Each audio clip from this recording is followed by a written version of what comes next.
Salutare tuturor! Ne aflăm în una din cele mai tehnologizate plantații de afine din România. Este o plantație ecologică, dar cu toate acestea, proprietarul face performanță. Știți cum se poate face performanță într-o plantație horticolă? Folosind drone agricole. Este cea mai la îndemână tehnologie pe care noi vă punem la dispoziție astăzi. Dronele agricole marca DJI. Astăzi vreau să vă prezint o dronă agricolă de ultimă generație, DJI Agras T25, cu care fermierul nostru deja lucrează și face performanțe. Puteți să vedeți în jurul meu.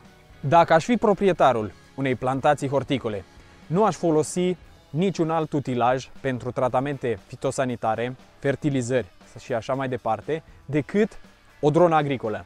Este la îndemâna oricui, este simplu de folosit și are capabilități extraordinare. Astăzi vreau să vă prezint drona agricolă DJI Agras T25. Avem în cutie o dronă accesibilă ca preț. Tot ce mai avem nevoie este de un client bun, care dorește să implementeze noile tehnologii în fermă. Pentru mulți o jucărie. Pentru mine, cea mai tare dronă agricolă de la DJI pentru ferme mici și mijlocii. Haideți să vedem ce e aici. DJI T25. O dronă perfectă pentru tine. Această dronă este suficient de ușoară să o poată manevra un singur om. Și mai mult de atât, vreau să vă arăt că pot să o ridic și să o mut dintr-o parte în alta de unul singur.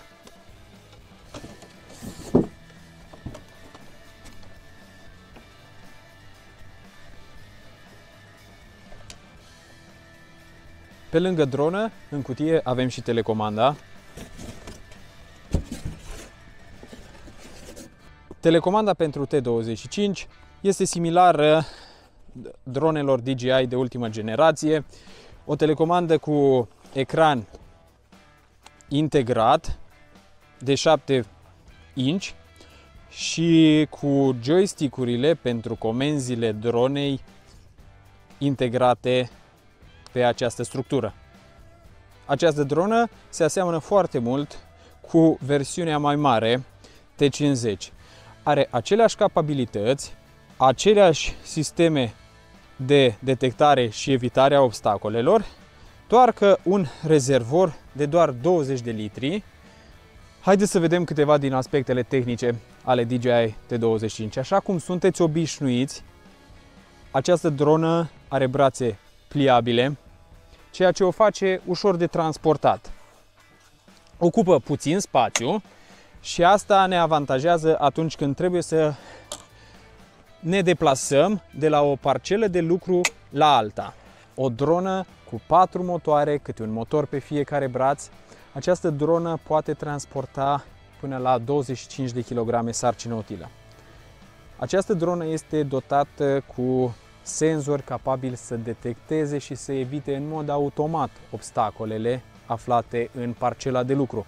Două radare omnidirecționale, unul plasat în partea din față, iar cel de-al doilea în spatele dronei, iar pe lângă aceste două sisteme omnidirecționale mai avem și 4 senzori binoculari care ne ajută și ne oferă siguranță în timpul lucrului. Această dronă lucrează cu precizie RTK, două antene RTK aflate în partea posterioară a dronei, oferă acuratețe de 2 cm în timpul lucrului. Totodată, dronele DJI Agras T25 și T50, după cum bine știți, sunt dotate cu o cameră cu unghi ajustabil. Pe lângă o bună supraveghere a poziției de lucru a dronei în timpul deplasării, această cameră poate să înregistreze imagini care, recompuse, creează un ortofotoplan, ajutându-ne astfel să delimităm bine zona și să creăm un traseu cu precizie pe care drona îl va urma. Sistemul de pulverizare pentru DJI Agras T25 este format din două pompe capabile să livreze un debit de 16 până la 24 litri pe minut. Acest lucru este extrem de important atunci când vorbim de pulverizare cu dronele agricole. Generând un asemenea debit, putem să ne bucurăm de o bună penetrabilitate în masa vegetală și o acoperire foarte bună a suprafeței foliare. Sistemul de pulverizare mai este compus și din două corpuri centrifugale care sunt capabile să spargă particula între 50 și 500 de microni. Pe două dintre brațe, în varianta standard, regăsim corpurile centrifugale cu discul de împrăștiere al soluției, iar pe fiecare dintre aceste două discuri găsim și o electrovalvă care închide și deschide circuitul, astfel încât să nu avem pierderi sau scurgeri de soluție pe capătul parcelei. Acum că v-am prezentat câteva din aspectele tehnice ale dronei, vreau să vă arăt telecomanda pentru drona DJI Agras T25. O telecomandă cu ecran integrat care oferă ergonomie în timpul lucrului operatorului. Toate comenzile pentru gestionarea dronei în timpul lucrului sunt ușor de accesat. Atât joystick-urile cât și alte comenzi rapide sunt la îndemâna operatorului. Cel mai mare avantaj pentru aceste telecomenzi este ecranul de 7 inch.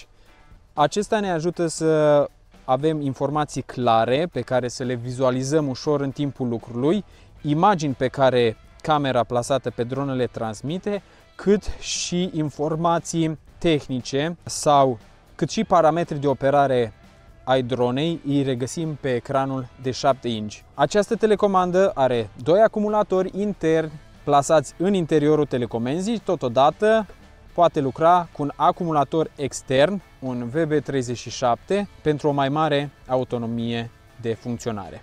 Acum că știți ce telecomandă performantă are DJI Agras T25, vreau să vă arăt și acumulatorul. Este un acumulator cu o capacitate de 15,5 amperi, care oferă autonomie de aproximativ 10 minute cu rezervorul plin. Timpii de încărcare pentru acest acumulator sunt de aproximativ 10 minute în fast charging și 20 de minute în încărcare lentă. Acum vrem să vedeți ceea ce contează cel mai mult: modul de lucru. Vom face un ortofotoplan folosind T25. Vreau să vă prezint câteva din aspectele premergătoare a acestei acțiuni. Deschidem brațele dronei și le asigurăm pe fiecare în parte. Apoi plasăm acumulatorul pe dronă, deschidem drona și folosind telecomanda pregătim zona de operare, mai exact zona pe care drona o va cartografia. Conectăm drona la rețeaua RTK, iar după ce facem asta, pregătim traseul pentru cartografiere. O să facem o cartografiere pentru livadă. Plasăm punctele de contur ale zonei pe care o dorim cartografiată. După care, cu precizie RTK, drona va face un ortofotoplan a acestei zone. Suntem gata de decolare.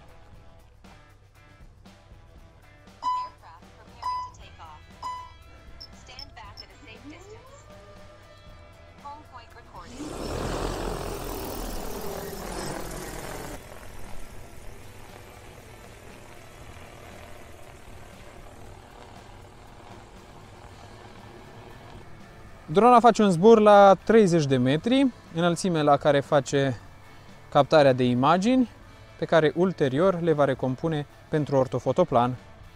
Dacă îți place cum lucrează DJI Agras T25 și crezi că este potrivită pentru ferma ta, te invităm să ne contactezi și să ne urmărești pe Facebook, Instagram, TikTok și YouTube. Apelează la echipa Riagro, singura echipă care îți poate oferi consultanță de top pentru dronele agricole DJI.